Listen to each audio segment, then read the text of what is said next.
y que el mundo está bajo el maligno, ¿recuerda eso? Y es un tema saber que el mundo está bajo el maligno, porque muchas veces cometemos el error de alguna manera, obligar a los no creyentes a que se comporten con una moral parecida a la nuestra. Pero ellos no tienen cómo. Están bajo el gobierno de Satanás. Y ellos van a considerar que lo que nosotros consideramos pecado es bueno. Llaman a lo malo bueno y a lo bueno malo. Pero nosotros no, nosotros sabemos que somos de Dios. Y el tema que vamos a ver hoy día está en el capítulo 4. Vamos a retomar el versículo 1 hasta el versículo 6. Y dice el texto así: Amados, no creáis a todo espíritu, sino probad los espíritus si son de Dios, porque muchos falsos profetas han salido por el mundo. Y todavía hay falsos maestros que enseñan otro Cristo, no el que nosotros predicamos, como decía Pablo allá a los Gálatas. Incluso Pablo fue más allá y dijo que si alguno de nosotros predicara otro evangelio que no sea el de Cristo, sea anatema. Así de crucial es la verdad del Señor. Es una sola. Esa es la que tiene poder. Cuidado con las falsas enseñanzas. Versículo 2. En esto conoced el Espíritu de Dios. Todo espíritu que confiesa que Jesucristo ha venido en carne es de Dios. Y todo espíritu que no confiesa que Jesucristo ha venido en carne no es de Dios. Y este es el espíritu del anticristo, el cual vosotros habéis oído que viene y que ahora ya está en el mundo. No, no está diciendo que es el anticristo, está diciendo que es el espíritu del anticristo, el espíritu de maldad, aquel que va a engañar. ¿Ok? Ese ya está. Hijitos, vosotros sois de Dios y los habéis vencido, porque mayor es el que está en vosotros que el que está en el mundo. Ellos son del mundo, por eso hablan del mundo y el mundo los oye. Nosotros somos de Dios. El que conoce a Dios nos oye. El que no es de Dios no nos oye, y en esto conocemos el espíritu de verdad y el espíritu de error.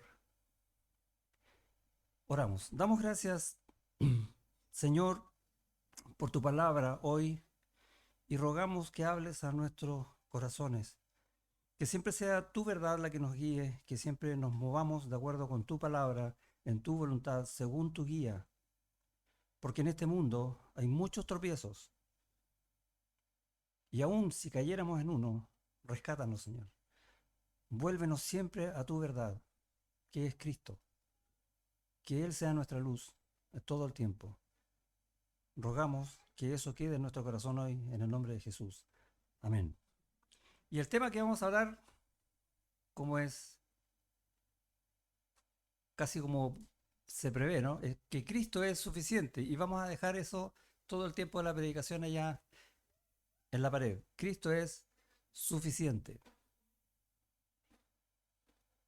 Necesitamos algo más, ¿no? Necesitamos un montón de cosas, pero todas las tenemos en Cristo. Amén. Cristo es suficiente. Cristo salva. En Cristo tenemos vida. En Cristo tenemos la guía, el perdón, su fidelidad, sus promesas. Él es el sí y el amén. Tenemos todo. Y dice también Juan, desde el principio de la carta, que en él tenemos gozo, ¿sí o no? Y esto lo hemos venido hablando hace rato. Y básicamente el tema principal de la carta, lo que Juan quiere hacernos saber es que nosotros como creyentes, sujetos a Cristo, dependientes del Señor, podemos vivir con gozo siempre, cualquiera sea la circunstancia en la que nos encontremos. ¿Cómo? Y veíamos eso el domingo pasado, viviendo en comunión con Él y en Él, en comunión con los hermanos. ¿Por qué? Porque somos hijos amados de Dios por medio de Cristo. Porque eso te define como un cristiano verdadero. ¿Cómo sabes si eres un cristiano verdadero? ¿Qué es lo que está diciendo Juan?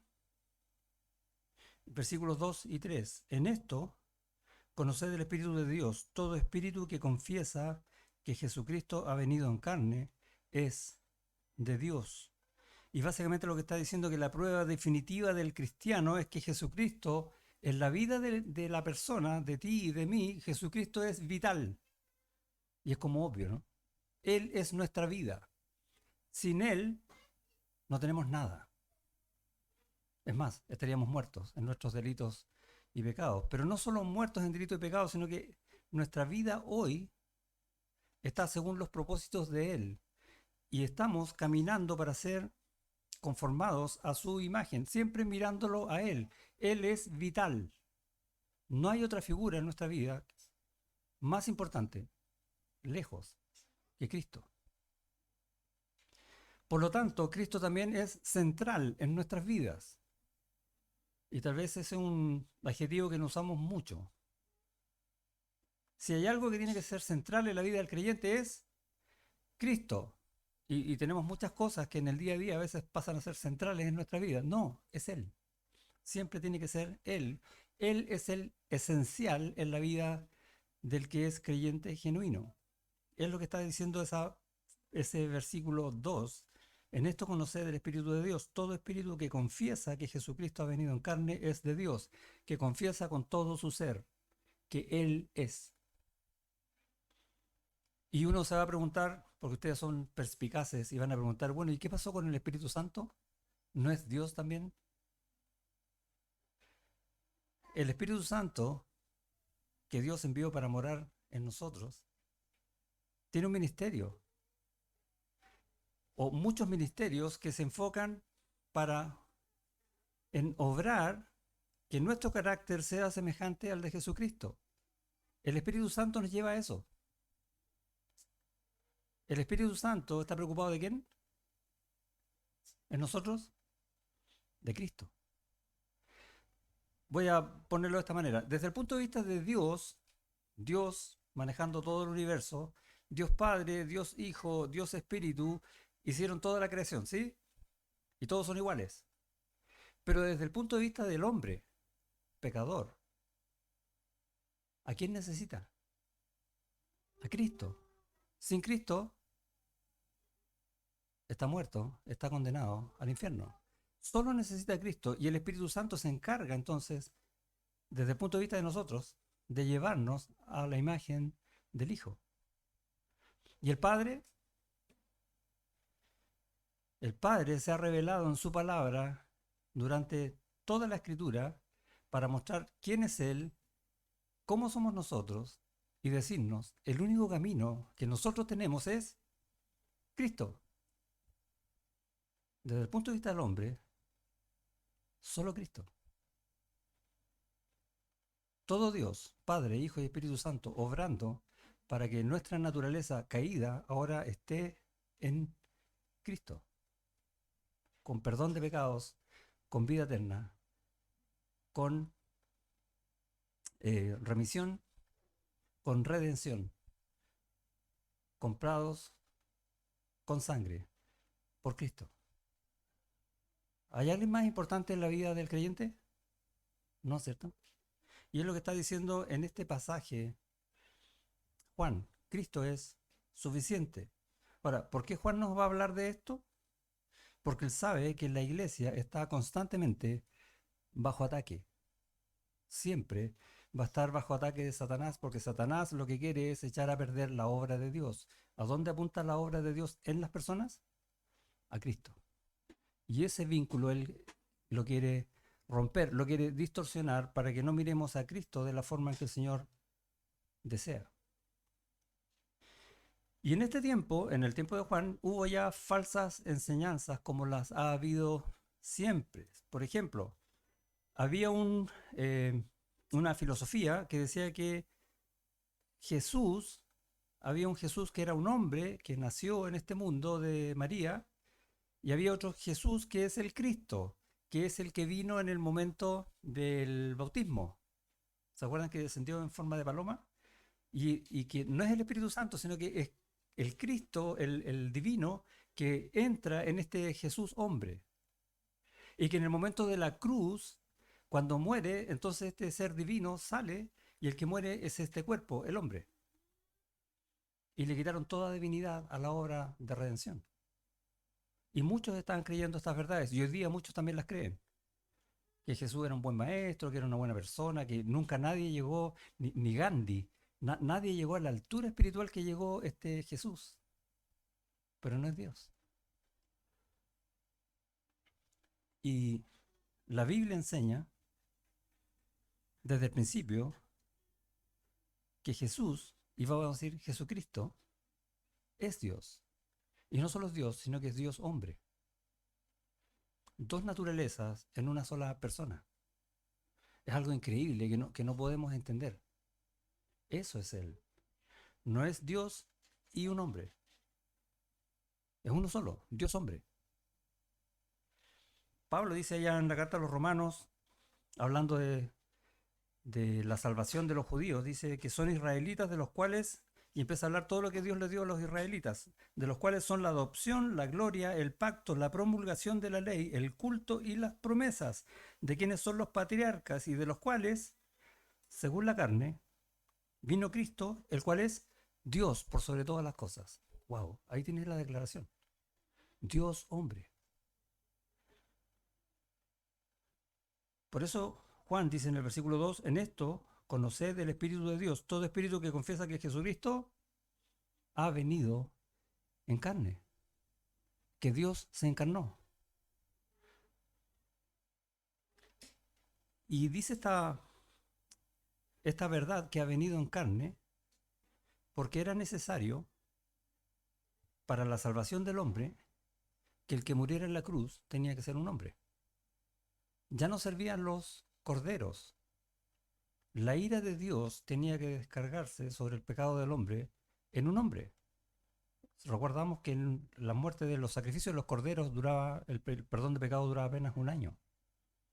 El perdón completo tendría que ser por medio de un hombre. Por eso Dios se encarnó para morir como uno de nosotros, pero sin pecado.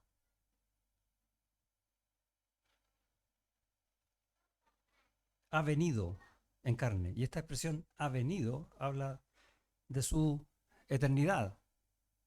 Que Él, estando en la eternidad, decidió poner una fecha en el tiempo para venir a este mundo. Y leemos en Juan 3:19, dice, y esta es la condenación, que la luz vino al mundo, pero los hombres prefirieron las tinieblas. Y no solo lo dice en el Nuevo Testamento, una vez que ya vino, sino que está anunciado en el Antiguo Testamento. Y en Malaquías leemos, más a vosotros, los que teméis mi nombre, nacerá el sol de justicia, y en sus alas traerá salvación. Hablando de que va a venir un Salvador. Y conocemos la historia que celebramos cada Navidad, ¿no? Y profecías como en Miqueas 5, en Isaías 9, etc. Dios viene al mundo tomando un cuerpo humano de verdad. Dios entró en el mundo en la persona del Hijo. Cristo entró en la historia. Y eso es innegable. Ambas cosas juntas. Ha venido en carne. La encarnación es un tema que también se ha prestado para malas enseñanzas. Leemos en algunos pasajes en el Antiguo Testamento de algunas cristofanías. Por ejemplo, cuando está Abraham y se le acerca a tres varones allá en Génesis capítulo 19. Uno de ellos era el ángel de Jehová, Cristo, preencarnado. Pero resulta que comen juntos, ¿o no? Tenía cuerpo. ¿Qué pasó ahí? Eso es un cuerpo temporal. El cuerpo de Cristo, el que hoy día tiene, es un cuerpo humano, que nació como nacemos nosotros, que sufrió como sufrimos nosotros, que se cansó como nos cansamos nosotros. Un cuerpo como el de nosotros, pero sin pecado, santo. Y todas esas enseñanzas el mundo las ha tergiversado para desviar la atención del verdadero Jesucristo, intentando hacer uno menor. Y la Biblia dice, y aquel verbo fue hecho carne y habitó entre nosotros, ¿sí o no? y lo está declarando. En Lucas, al final del capítulo 2, va a decir, y Jesús crecía en sabiduría y en estatura y en gracia para con Dios y con los hombres, igual que nosotros. ¿Sí? La parte del crecía. Nos falta la parte de la sabiduría todavía. Estamos creciendo en eso. Por lo tanto, no confesar a Cristo de esa manera es desvirtuar su persona, hacer un Cristo menor, más chico, si se quiere. No decir que Cristo vino en carne implica que Él no pudo ser siervo, que no vino a servir. Marcos 10:45. El Hijo del Hombre no vino para ser servido, sino para servir y dar su vida en rescate por muchos. Vino a ser siervo. Filipenses capítulo 2. Haya pues en vosotros este sentir que hubo también en Cristo Jesús, el cual, siendo en forma de Dios, no estimó el ser igual a Dios como cosa que aferrarse, sino que se despojó a sí mismo, tomando forma de siervo, y estando en la condición de hombre, se humilló a sí mismo, haciéndose obediente hasta la muerte y muerte de cruz. No solo no puede ser siervo, sino que tampoco puede haber humillación. Y si no hay humillación, no hay cruz, no hay muerte, no hay salvación. Parece que fuera un, comillas, delito menor no tener a Jesús de la forma que realmente es, pero si lo pensamos bien, si no es así, no hay salvación. Es terrible, no es un delito menor. Por lo tanto, nosotros los creyentes debemos tomar a Jesús como Él es, como lo declaran las Escrituras. Ese es nuestro Salvador, no otro. Y Él es nuestro centro de vida. Nosotros nos debemos a Él porque en Él somos salvos, en Él tenemos vida, en Él tenemos todo, porque Él es suficiente. Esa es la verdad que está enseñando Juan en este texto.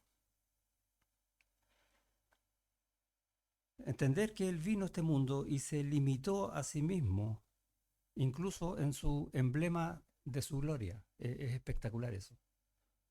Y nosotros a veces luchamos por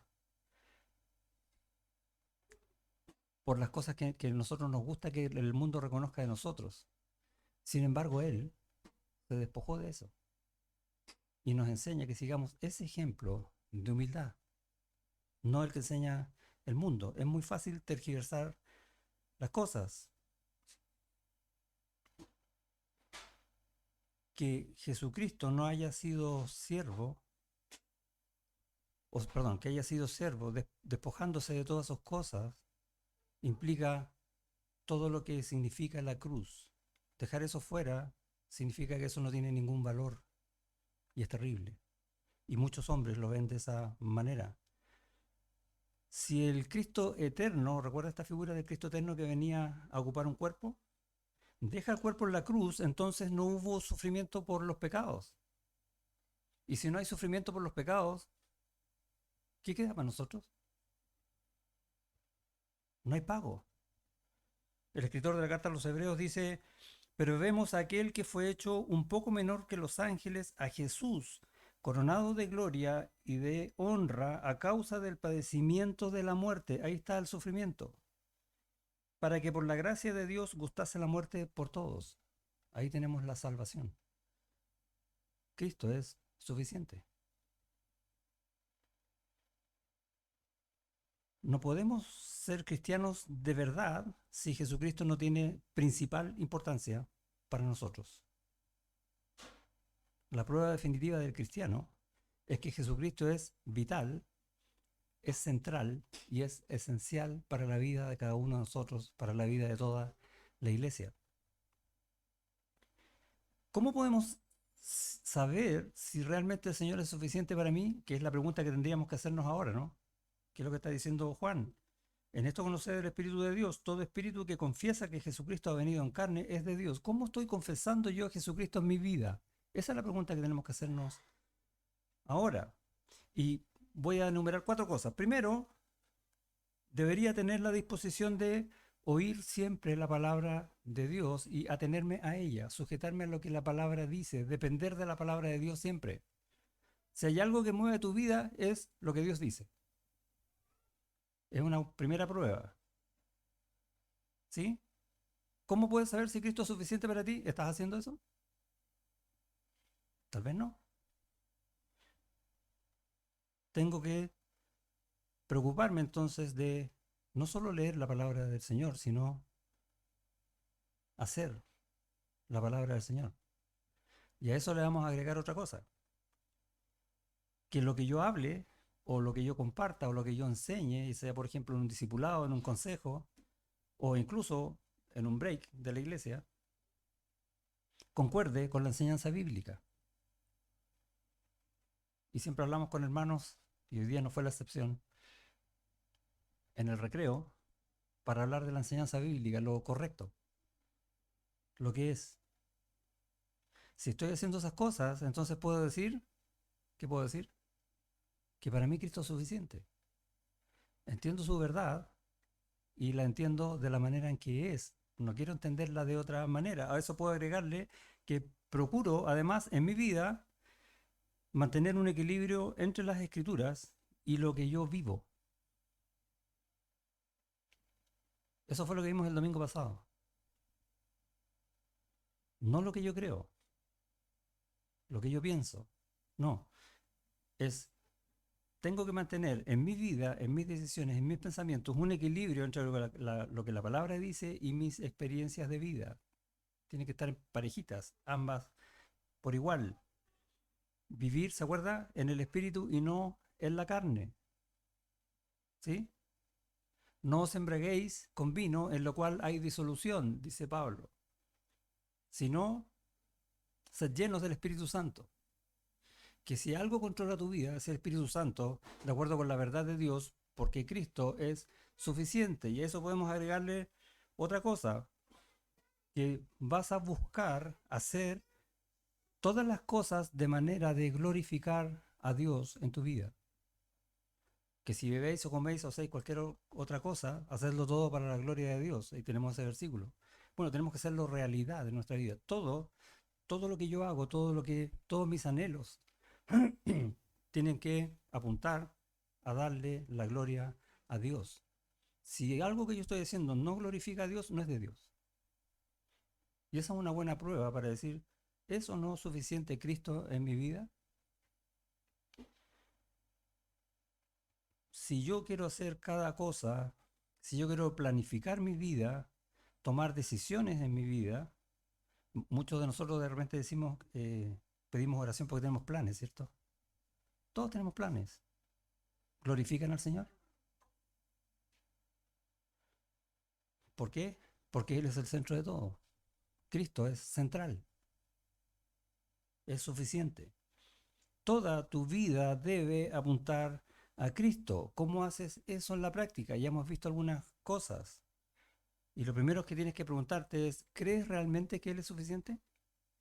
¿O crees que necesitas otra cosa más? Y es un buen punto de partida, ¿no? ¿Cristo más algo? ¿O solo Cristo?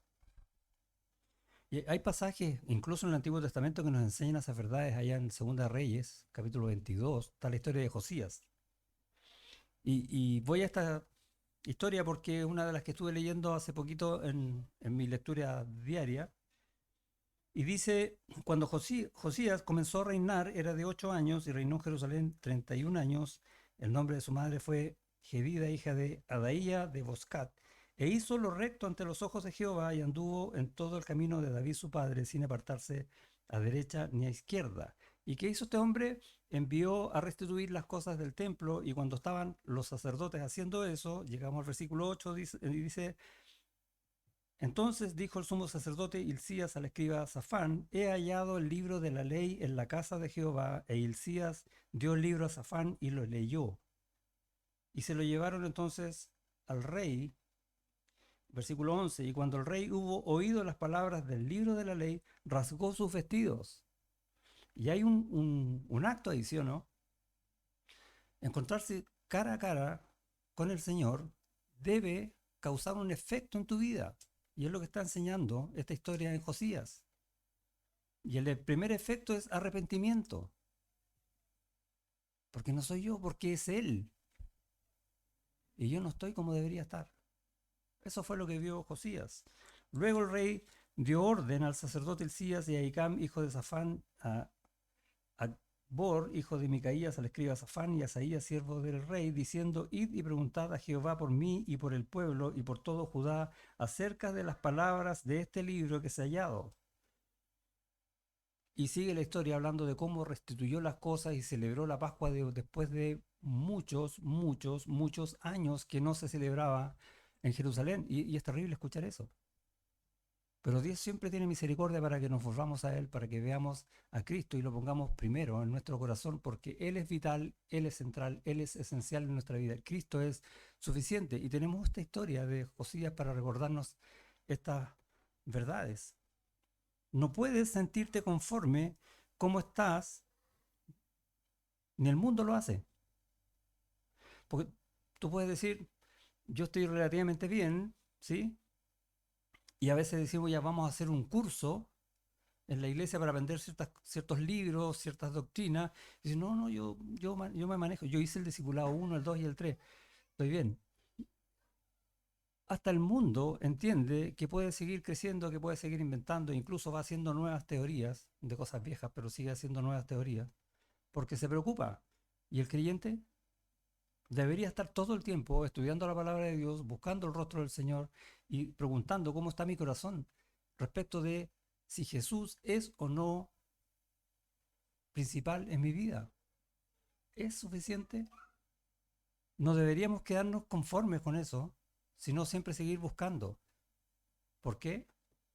Porque Satanás es hábil y nuestra carne tiende a nuestras propias concupiscencias.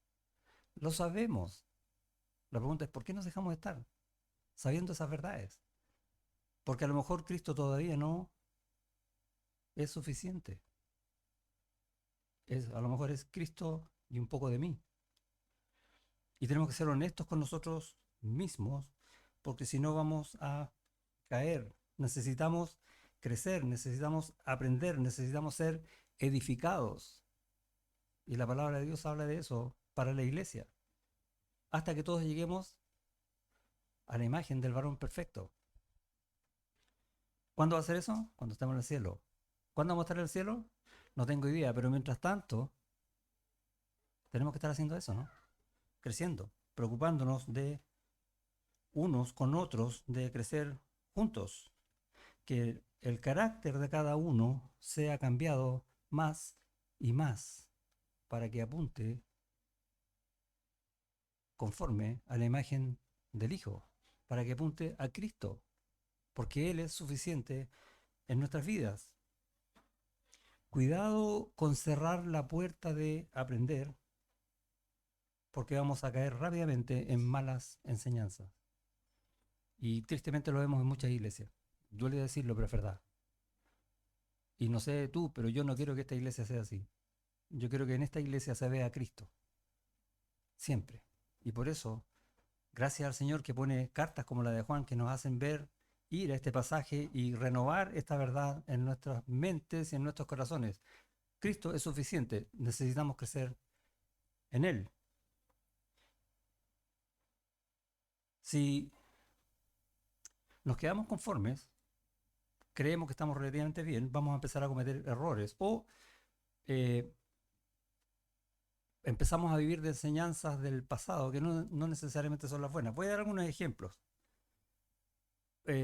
La bendición de Dios es cuando a mí me ocurren cosas buenas, ¿sí o no? ¿Es verdad eso? Por ejemplo, ¿te imaginas en un crucero por el Mediterráneo? Bueno, ¿cierto? Yo conozco uno que hizo eso.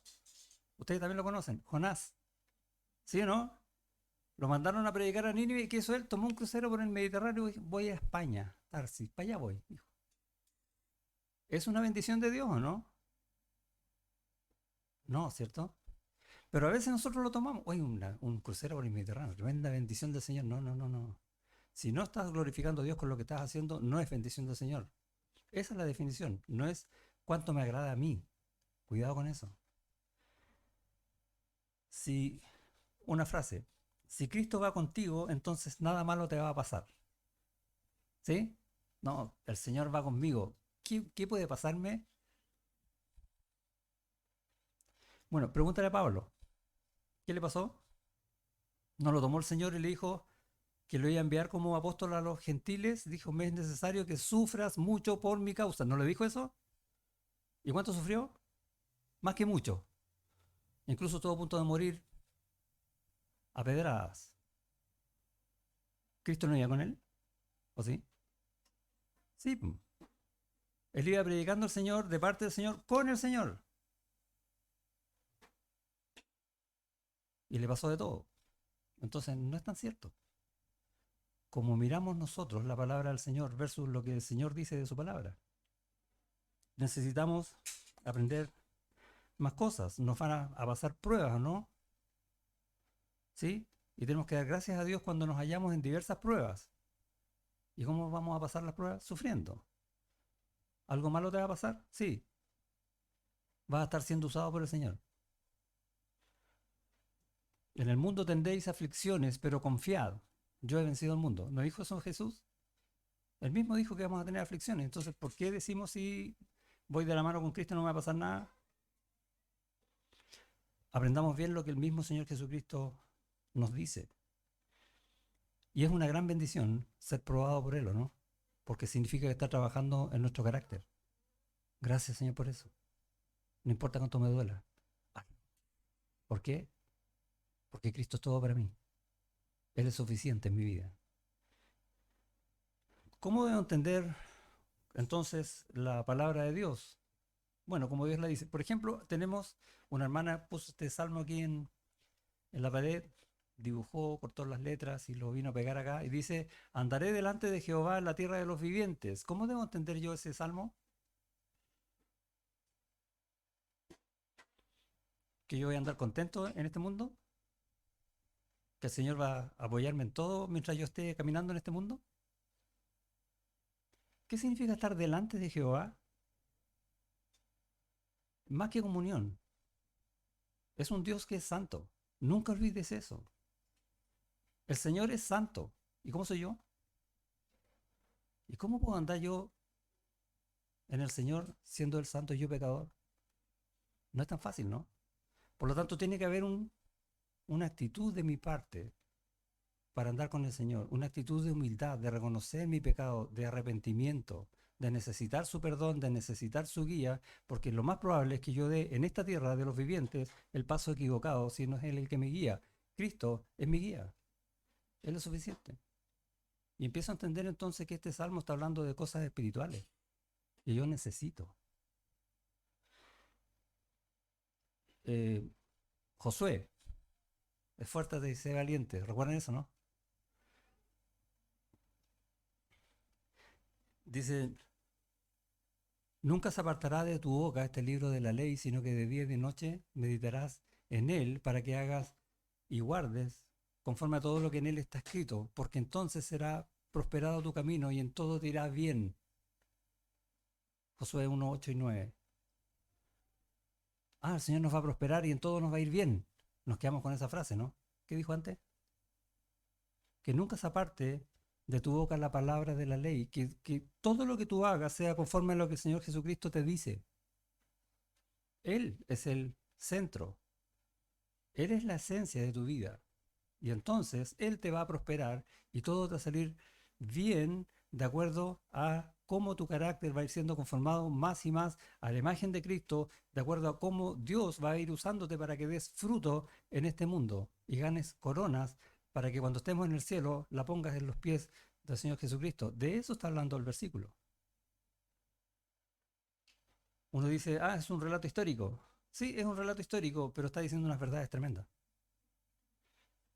Otra frase, Dios tiene un plan para ti. ¿La has escuchado, no? Es muy típica. No, Dios tiene un plan para él, para su gloria. Y en su gracia, Cristo te escogió a ti. Ese es el plan. Y podemos seguir nombrando versículos. Tengo algunos más anotados, pero no nos vamos a alargar por eso. Toda tu vida debe apuntar a Cristo, por lo tanto debemos rendir toda nuestra vida a Él, todo de nosotros, para aprender de Él, para ser enseñados por Él, para que su poder obre por medio de nosotros. Esa es nuestra vida. Nosotros, entonces, ¿qué vamos a confesar? ¿Qué va a decir nuestra vida? Nuestros pensamientos, nuestras palabras, nuestros actos, nuestras planificaciones, nuestras decisiones, ¿qué van a decir? Que nosotros, con todo eso, confesamos que Cristo ha venido en carne, que Él es nuestro Señor hoy y siempre. Amén. Gracias, Señor, te damos por tu palabra, por este texto que nos hace ir de nuevo a ti para recordar estas verdades,